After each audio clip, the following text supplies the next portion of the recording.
From protest to independence, the American Revolution. In the 1700s, the 13 British colonies were proud to be part of Britain.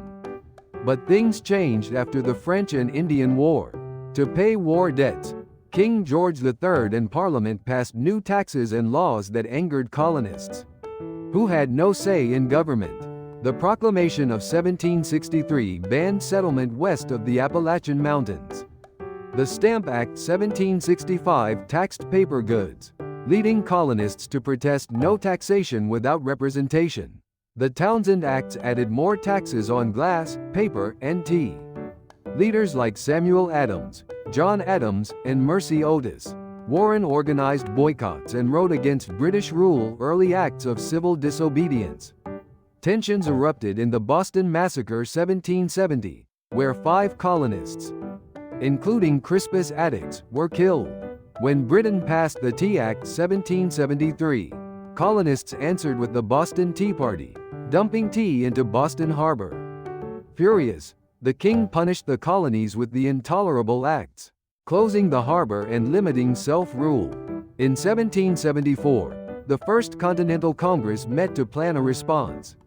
Patrick Henry declared, "Give me liberty, or give me death."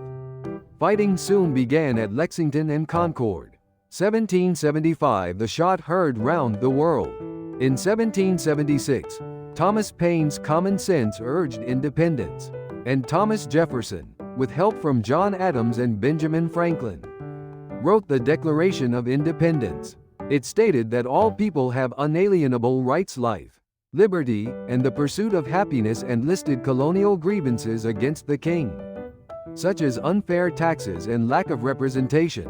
George Washington led the Continental Army through harsh winters, especially at Valley Forge 1777-78, where troops endured hunger and cold, but grew stronger with help from Marquis de Lafayette and Baron von Steuben.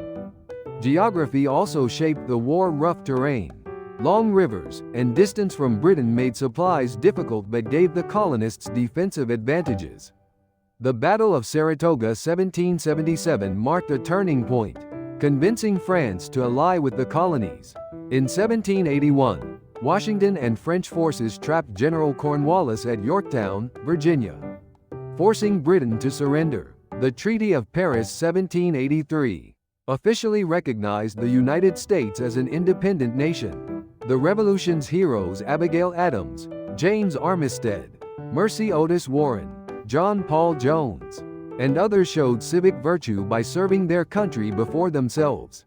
The struggle for freedom inspired Americans to protect individual rights and ensure future governments could never abuse power again.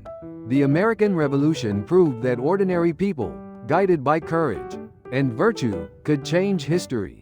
The new United States stood for liberty and justice for all, built on the belief that government exists to protect unalienable rights, not to take them away.